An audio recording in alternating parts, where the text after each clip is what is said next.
हाँ जी चौधरी साहब को गलबात सुना दो। बनाओ रौनक बनाओ महफिल दी। अच्छा बनाओ। नदी किनारे बुलबुल बैठी दाना खावे छलीदा। हाय हाय वाह, सज्जन बेचारा छड़ना जामी दिल नहीं अलग नहीं कली। हाय हाय हाय हाय हाय हाय हाय। अच्छा यार मैंने दौड़े माइए तो आते नहीं। मैं ਤੁਹਾਨੂੰ ना एक गल सुनाना। वो एक बंदा तो एक बुढ़ी सी, तो बुढ़ी बड़ी कपत्ती सी। अच्छा ਉਹਨੇ ਆਦੇ ਸਾਈਂ ਦਾ ਤੇ ਆਦੇ ਮੱਲੇਦਾਰਾਂ ਦਾ ਨਾ ਜੀਣਾ ਹਰਾਮ ਕੀਤਾ ਹੋਇਆ ਸੀ। अच्छा ਉਹਨਾਂ ਦੇ ਘਰ ਰੱਬ ਨੇ ਇੱਕ ਧੀ ਦਿੱਤੀ ਤੇ ਧੀ ਜਵਾਨ ਹੋ ਗਈ।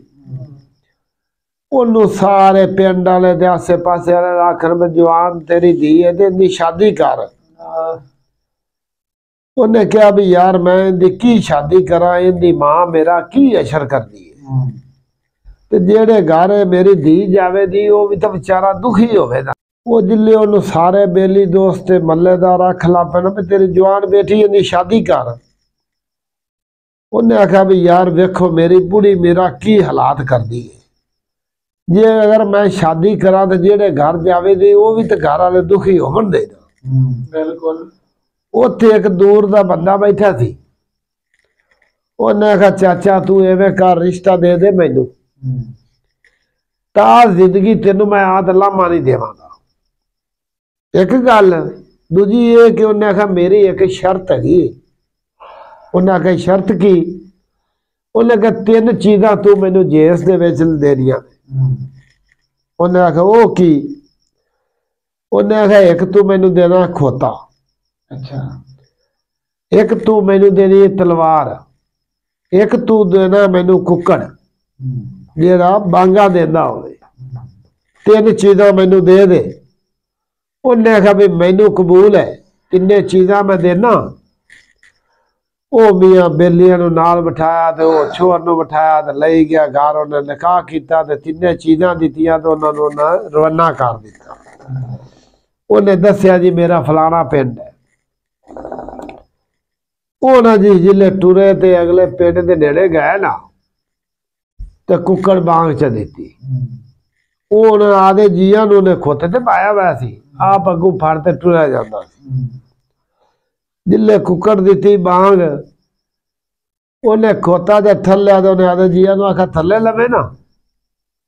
ਇਹ ਏਡਾ ਬੇਹਦਾਇਤਾ ਕੁੱਕੜ ਮੇਰੀ ਇਜਾਜ਼ਤ ਤੋਂ ਬਗੈਰ ਹੀ ਬੋਲ ਪਿਆ। ਉਹਨੇ ਕੁੱਕੜ ਨੂੰ ਫੜਿਆ, ਕੰਨੀ ਤੋਂ ਮਾਰੀ ਤਲਵਾਰ ਤੇ ਉਹਨਾਂ ਨੇ ਸਿਰ ਹੀ ਲਾ ਦਿੱਤਾ। ਚੋਰੀ ਜਿੱਲੇ ਵੇਖਿਆ ਤੇ ਉਹ ਖੌਫ ਖਾ ਗਈ। ਉਹਨੇ ਆਖਿਆ ਵੀ ਧੀਆ ਕੁੱਕੜ ਤਾਂ ਬਾਂਗ ਦੇ ਰਹੀ ਸੀ ਤੇ ਇਹਨੇ ਉਹਦਾ ਸਿਰ ਹੀ ਲਾ ਦਿੱਤਾ। गलत बंदा। ਹਾਂ ਉਹ ਜਿੱਲੇ ਅਗਲੀ ਆਬਾਦੀ ਦੇ ਨੇੜੇ ਗਿਆ ਤੇ ਖੋਤਾ ਹੀਂਗ ਪਿਆ। ਉਹਨੇ ਆਦੇ ਜੀਆਂ ਨੂੰ ਆਖਿਆ ਥੱਲੇ ਲਾ ਜਾ ਕਾਲੀ ਨਾ। ਉਹ ਜਿੱਲੇ ਥੱਲੇ ਲੱਤੀ ਉਹਨੇ ਮਾਰੀ ਤਲਵਾਰ ਤੇ ਖੋਤੇ ਦਾ ਵੀ ਸਿਰ ਲਾ ਦਿੱਤਾ। ਉਹ ਹੋਰ ਡਰ ਗਈ। ਉਹਨੇ ਉਹਨੇ ਆਖਿਆ ਹੁਣ ਵਾਰੀ ਮੇਰੀ ਹੈ ਜੀ, ਇਹਦੀ ਇਜਾਜ਼ਤ ਤੋਂ ਬਗੈਰ ਮੈਂ ਬੋਲ ਪਈ ਤੇ ਲਾੜਾ ਨੇ ਮੇਰਾ ਵੀ ਸਿਰ ਹੀ ਹੈ। ਲਓ ਜੀ ਘਰ ਗਏ। ਸਵੇਰੇ ਦਿਨ ਮੰਮਦੀ ਹੋਇਆ ਉੱਠੇ ਤੇ ਉਹਨੇ ਆਖਿਆ ਵੀ ਬਹਿ ਤੇ ਮਗਰ ਉਹਦਾ ਪਿਓ ਗਿਆ। ਉਹਨੇ ਆਖਿਆ ਵੀ ਚਲੋ ਮੈਂ ਗਾਨਾ ਖੁਲਾ ਤੇ ਲੈ ਆਵਾਂ ਤੇ ਜ਼ਿਆਦਾ ਕੋਈ 2 ਦਿਨ ਰਹਿ ਜਾਵਾਂ। की हाल बना होता मेरी बेगम कीता मेरा। ਉਹ ਜਿੱਲੇ ਗਿਆ ਪੁੱਛ ਦੱਸਤੇ ਤੇ ਘਰ ਵੜਿਆ। ਅੱਗੋਂ ਉਹ ਮੰਜੇ ਦੇ ਉੱਤੇ ਬੈਠੀ ਤੇ ਪਿਓ ਨੇ ਜਾ ਤੇ ਸਲਾਮ ਬੁਲਾਇਆ ਤੇ ਉਹ ਬੋਲੀ ਕੋਈ। अच्छा ਉਹ ਚੁੱਪ ਕਰ ਤੇ ਬਹਿ ਗਿਆ। ਉਹਨੇ ਆਖਿਆ ਪਤਾ ਨਹੀਂ ਉਹ ਦੀ ਮੈਂ ਸ਼ਾਦੀ ਕੀਤੀ ਘਰੇ ਗੂੰਗੀ ਹੋ ਗਈ। ਉਹ ਜਿੱਲੇ ਆਇਆ ਉਹਦਾ ਮੀਆਂ ਘਰ। ਉਹਨੇ ਆਖਿਆ ਵੀ ਅੱਬਾ ਆਇਆ ਤੇ ਇਹਨੂੰ ਕੋਈ ਰੋਟੀ ਪਾਣੀ ਪੁੱਛਿਆ ਹੀ। ਉਹ ਉੱਠੀ। ਉਹਨੇ ਆਖਿਆ ਅੱਲਾ ਦੇ ਬੰਦਿਆ ਤੇਰੀ ਇਜਾਜ਼ਤ ਹੋਵੇ ਤੇ ਮੈਂ ਪੁੱਛਾਂ ਨਾ।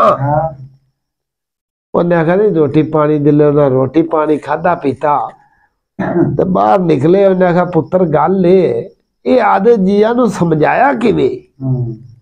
ਉਹਨੇ ਆਖਿਆ ਜੀ ਇਹ ਕੰਮ ਮੈਂ 2-3 ਕੀਤੇ ਨੇ।